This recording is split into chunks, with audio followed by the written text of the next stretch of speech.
Hello আমার প্রিয় বন্ধুরা, কেমন আছো? নিশ্চয়ই তোমরা আমার গল্পগুলো শুনে শুনে খুব সুখ নিচ্ছ আর আনন্দে আছো।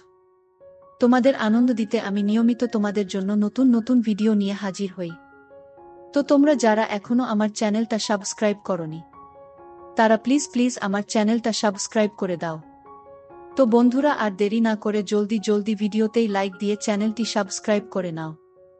আমাদের পাশে এলাকাতে থাকে রাজু, ক্লাস 9-এ পড়ে। বয়ঃসন্ধিকালের পরিবর্তনে রাজুর মাঝে প্রায় স্পষ্ট গলার আওয়াজ, সব কিছুই বড় হয়ে গেছে, এমনকি সব জায়গায় গজিয়েছে।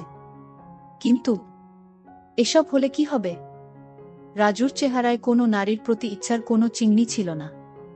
রাজু দেখতে অনেকটা সরল শিশুর মতোই ছিল। কেউ দেখলে জীবনেও ভাবতে পারবে না যে এই ছেলেটি নিজেকে নিজে শান্ত করতে জানে। কেউ বুঝতো না যে রাজুরও একটা ইচ্ছে ছিল। এটাই ছিল রাজুর চির দুঃখ। কিন্তু এই দুঃখে রাজুর বেশি দিন থাকতে হয়নি।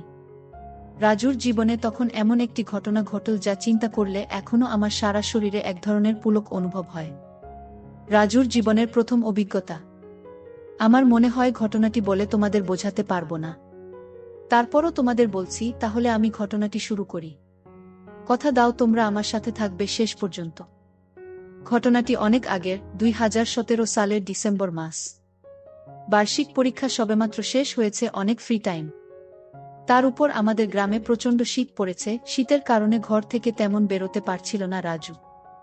এমন সময় রাজুর আপু জেসমিন ফোন করে জানালো সে নাকি তার এক বান্ধবীকে নিয়ে গ্রামের বাড়ি আসছে।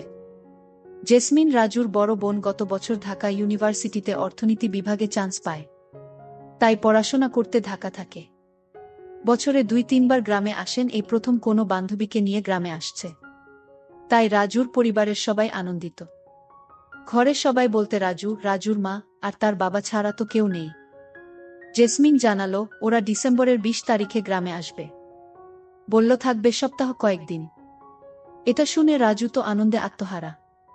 বড় বোন ও তার বান্ধবীর জন্য তখন থেকেই অপেক্ষা করতে শুরু করলো অপু। দেখতে দেখতে 20 তারিখ চলে এলো।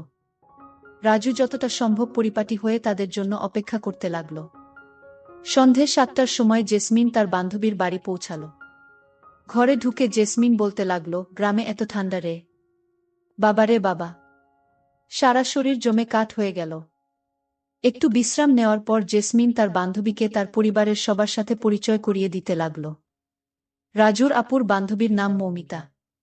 মৌমিতাকে দেখার সাথে সাথে রাজুর সারা শরীরে উত্তেজনা ভর করল।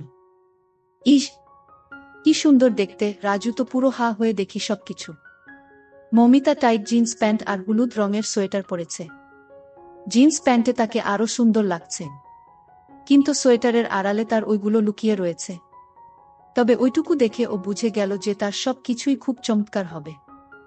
জেসমিন তার মা বাবার সাথে মৌমিতার পরিচয় করে দেওয়ার পর রাজুর কাছে আসলো আর মৌমিতাকে বলল, এই হলো আমার ভাই রাজু। দেখতে হালকা পাতলা হলে কি হবে, এবার ক্লাস 10-এ উঠবে। তারপর জেসমিন মৌমিতাকে বলল, ও খুব লাজুক ছেলে, দেখ তোকে দেখে কথাই বলছে না, কি লজ্জা পাচ্ছে। মৌমিতার সাথে সাথে বলল, রাজু আমাকে তোমার লজ্জা পাওয়ার কারণ নেই। তুমি আমার সাথে ফ্রেন্ড হয়ে কথা বলবে, তোমার আপুর সাথে যেরকম কথা বলো। রাজু মাথা নাড়াল।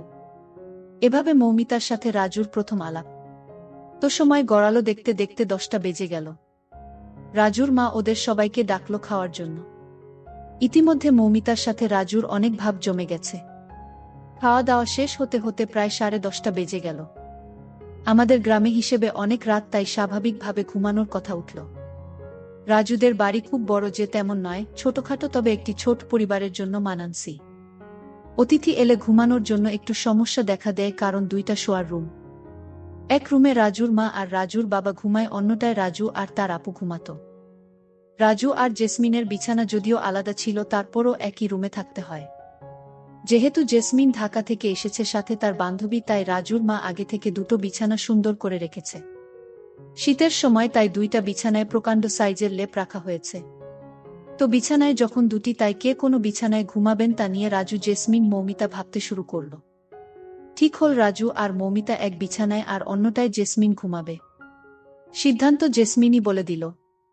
কারণ হিসেবে জেসমিন বলল, মৌমিতার সাথে রাজু যেন একটু গল্প স্বল্প করে, তাই তো শীতের রাতে তো সবার শরীর ঠান্ডা, একেবারে নাজেহাল। বন্ধুরা, আমিও কিন্তু ঠান্ডা এক্কেবারে জমে গিয়েছি। আনন্দিত মৌমিতা আর রাজু রাত 12টা পর্যন্ত জমিয়ে আড্ডা দিল। আড্ডা শেষ হওয়ার পর এখন ঘুমানোর পালা। জেসমিন মৌমিতা ঘুমানোর কাপড় পরে নীল দুজনে। শর্ট প্যান্ট পরল আর টি শার্ট যা ছিল তাই রেখে দিল। রাজু মৌমিতা একই বিছানায় শুলো আর জেসমিন অন্যটাই। মৌমিতা আর রাজু একই লেপের ঘুমাতে হবে, কারণ বিছানায় একটাই লেপও একটাই। লাইট নেভানোর পর ঘরটা অন্ধকার হয়ে গেল, রুমের ডিম লাইট নষ্ট, যার কারণে রুমটি প্রায় ঘুটঘুটে অন্ধকার। এই অন্ধকারে রাজু আর কি করবে? মৌমিতার সাথে একটু একটু গল্প করল। জেসমিন বিছানায় শোবার 10 মিনিটের মধ্যে ঘুমিয়ে পড়ে। জেসমিনের এমন ঘুম যে তার চোখে জল ঢেলে দিলেও সহজে ঘুম ভাঙে না। আরও রাজু হলো জেসমিনের উল্টো প্রকৃতির। রাজুর ঘুম সহজে লাগতে চায় না, ঘুমোতে অনেক রাত হয়ে যায়। মৌমিতার সাথে শোবার কথা বলে রাজু জানালো সেও তার মতো। ঘুম অনেক চেষ্টার পর আসে, তো কি আর করার। মৌমিতা আরও কনকনে শীতের রাতে এক লেপে শুইয়ে গল্প করতে লাগল। মৌমিতা রাজুকে বলল, তোমাদের এখানে অনেক ঠান্ডা, লেপেও ঠান্ডা ধরছে না, তাই না রাজু? রাজু বলল, হ্যাঁ, রাত যত বাড়ছে ঠান্ডাও তত বাড়তে থাকে। মৌমিতা শুনে ভয় পেয়ে গেল, বলল, হ্যাঁ, আজ না জানি কি ঠান্ডা লাগবে। রাজুর অভয় দিয়ে বলল, ভয় পাওয়ার কিছু নেই। মৌমিতা বলল, চলো তুমি আর আমি কাছাকাছি এসে শুই, তাহলে ঠান্ডা কম লাগবে। রাজু বলল, সেটাই ভালো হয়। রাজু মনে মনে চিন্তা করল, মৌমিতা কি বলছে, ও কি চায়? মৌমিতা আপুকে কাছাকাছি টেনে নিল। রাজুর সাথে চুম্বকের মতো আটকে গেল। মৌমিতার সাথে সাথে লেপের মধ্যে মাথা ঢুকিয়ে নিল। মৌমিতা রাজুকে এভাবে ধরে বলল, তুমি কি লজ্জা পাচ্ছ? রাজু এ সুযোগ না হারাবার ভয়ে বলল, না না, এখানে লজ্জার কি। এবার মৌমিতা আরও কাছে টেনে নিল। মুহূর্তের মধ্যে লেপের ভিতর গরম হয়ে উঠল। বন্ধুরা, আমারও কিন্তু এখন একটু গরম লাগতে শুরু করেছে, তোমাদের কি গরম লাগছে? মৌমিতা বলল, হ্যাঁ, এখন একটু গরম লাগছে। আচমকা মৌমিতা রাজুর এক হাত নিয়ে গেল। রাজু মুহূর্তে যেন কেমন হয়ে গেল। রাজু বুঝল এটি মনে হয় পৃথিবীর সবচেয়ে বড় চাওয়া জিনিস। রাজুর সাহস করে সামনের দিকে আগাল। তখন আস্তে আস্তে কানে কানে বলল, তুমি আমাকে গরম করে দাও। রাজু মৌমিতাকে বলল, তাই হবে। মৌমিতার আর রাজুর শুরু হয়ে গেল। এরপর লেপের ভিতর টর্চ জ্বালিয়ে মৌমিতার সাথে রাজু শুরু করল। রাজু আর মৌমিতার ইচ্ছা পূরণ। মৌমিতা যা যা বলল রাজু তাই তাই করল। রাজুর মনে হলো সে যেন স্বর্গের স্বাদ পেল। মৌমিতা বলল, আজকের মতো এখানেই শেষ। লেপ থেকে মাথা বের করে রাজু দেখল জেসমিন নাক ডেকে ঘুমাচ্ছে। মৌমিতা রাজুকে বলল, চলো আমরা আজ পাশাপাশি ঘুমিয়ে যাই। পরদিন সকালে অনেক দেরিতে ঘুম ভাঙল রাজুর। দেখল লেপের অন্য প্রান্তে মৌমিতা আর নেই। কি কারণে নিজেকে অনেক ফুরফুরে মনে হলো রাজুর। এরকম ভালো মনে হয় কোনো দিনও লাগেনি রাজুর।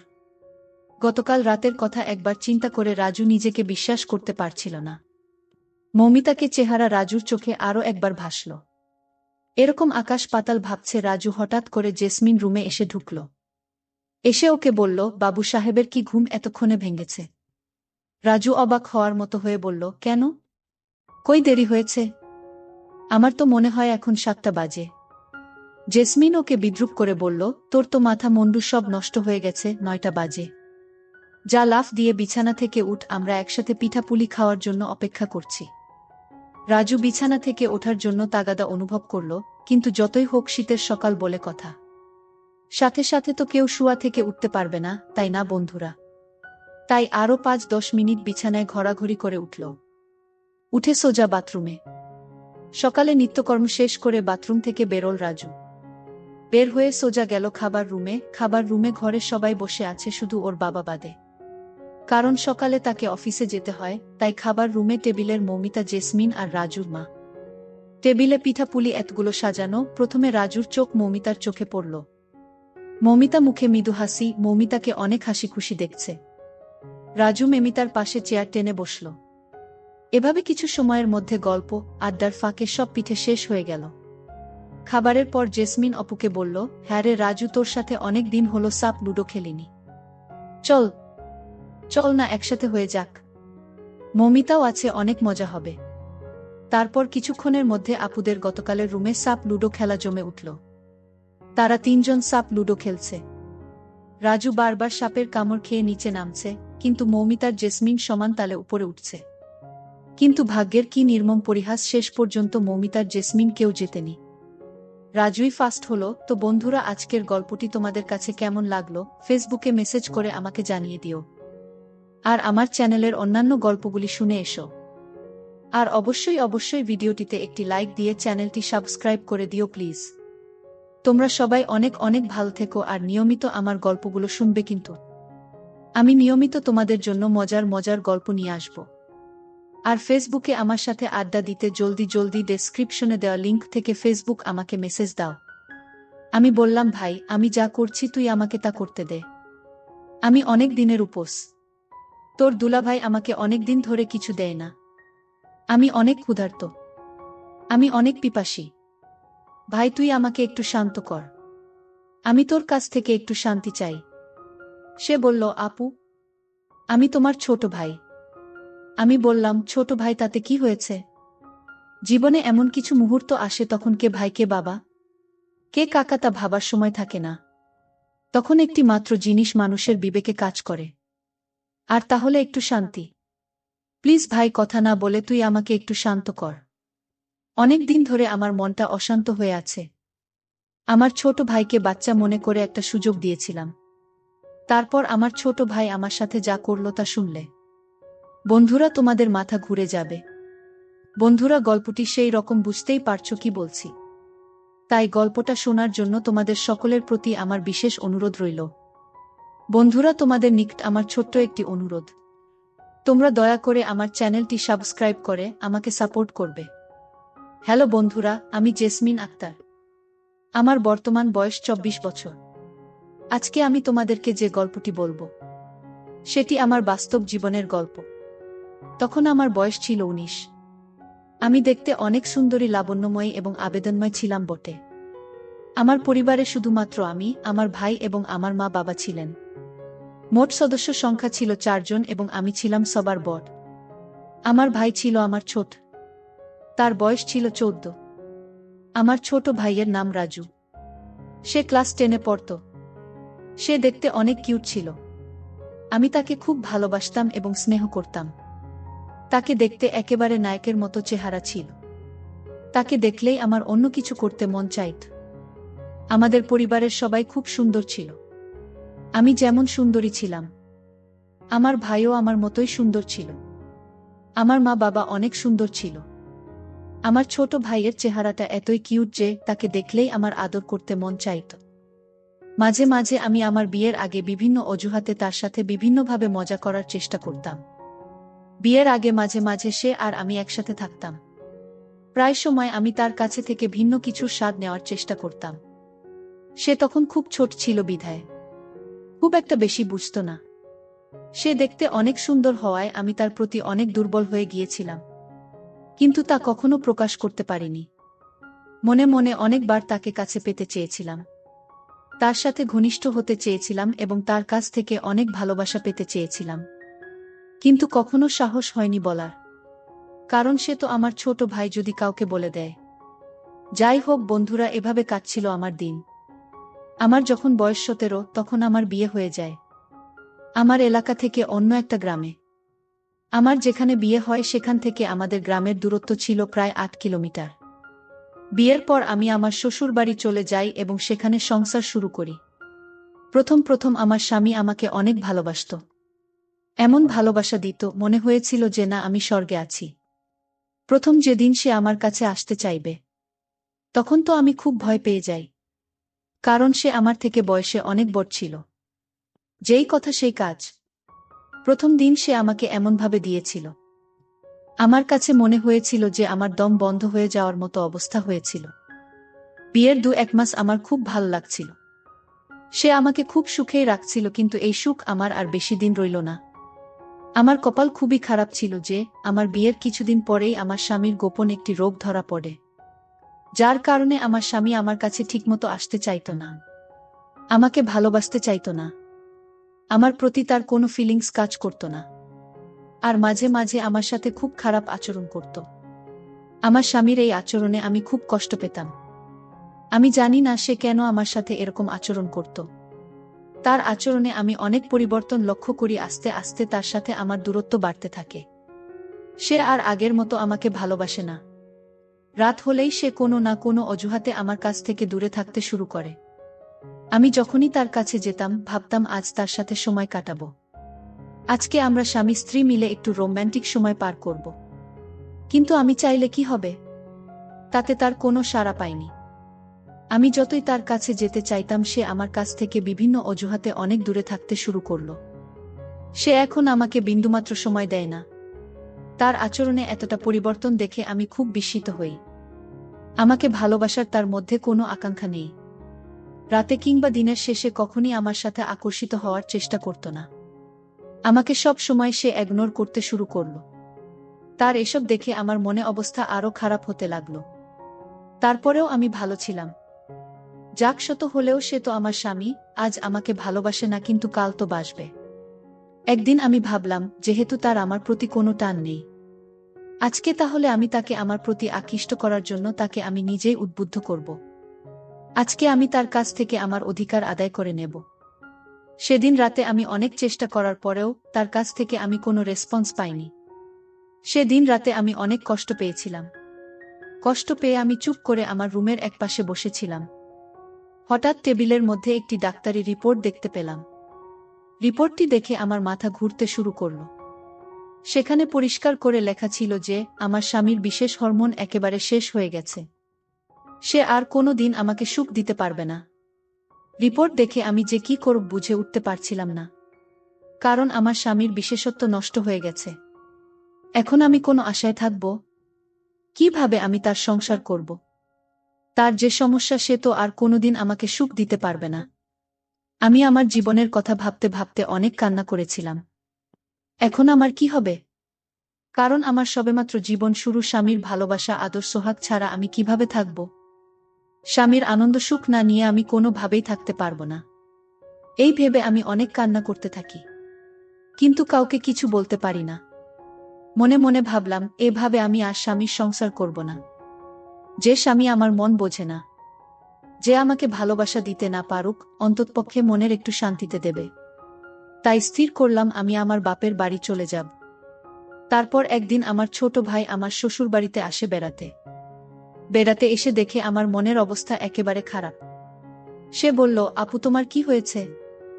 আমি বললাম, কিছু হয় নাই, আমি শুধু কাঁদছি। আমার ছোট ভাই ভেবেছিল মনে হয় আব্বু আম্মুর কথা মনে পড়ছে, তাই আপু কাঁদছে। তারপর ভাই আমার এই অবস্থা দেখে আমার স্বামী এবং আমার শ্বশুর শাশুড়ির কাছ থেকে বলে আমার বাড়িতে নিয়ে আসে। আমি আমার বাপের বাড়িতে এসে সব সময় নীরবে বসে থাকি আর সব সময় টেনশনে থাকি। আমি টেনশনে অনেক শুকিয়ে গিয়েছিলাম। আমার চোখের নিচে কালো দাগ হয়ে গেছে। আমার ছোট ভাই আমার এই অবস্থা দেখে আমাকে জিজ্ঞাসা করতে শুরু করে, আপু তোমার কি হয়েছে? দুলাভাই কি তোমাকে অনেক কষ্ট দেয়? দুলাভাই কি তোমার সাথে খারাপ আচরণ করে নাকি? না অন্য কিছু? আমি তাকে বললাম, না এসব কিছু না, তুই টেনশন করিস না, আমার কিছুই হয় নাই। আমি আমার ছোট ভাইকে বললাম, ভাই আমি তোদের বাড়িতে বেশ কিছুদিন থাকব। আমার ছোট ভাই বলল, আপু কিছুদিন কেন? এটা তোর বাড়ি, তুই আমাদের এখানে সারা জীবন থাকবে। ভাইয়ের কথা শুনে মনে অনেক শান্তি পেলাম। মনে মনে চিন্তা করলাম, আমার ভাই যেহেতু আমার জন্য পাগল, আমি আমার স্বামীর কাছ থেকে যা পাইনি আমি আমার ভাইয়ের কাছ থেকে তা নিব। ভাইয়ের সরলতা, মিষ্টি ব্যবহার, উদারতা যেন আমাকে অনেক পাগল করে ফেলছে। আমি যে অনেক দিনের ক্ষুধার্ত। একদিন বিকেলে ছাদে বসে ভাবছিলাম আমার কি হবে এখন, আর কান্না করেছিলাম। ঠিক তখনই আমার ভাই সেখানে চলে আসে। আমার কান্না দেখে সে আমার পাশে বসে আমার চোখের জল মুছে দেয় আর আমার কাছে কান্নার তো কণ্ঠে জানতে চায়, কি হয়েছে আপু? আমাকে একটু বলবে? আমি লজ্জায় কিছু বলতে পারছিলাম না। তারপরেও সে অনেক জোর করার পর আমি তাকে বলি যে বাইরে তুই আমার ছোট ভাই, তোকে যে আমি কি করে বলি, তো দুলাভাই আমাকে আর তেমন ভালোবাসতে পারে না।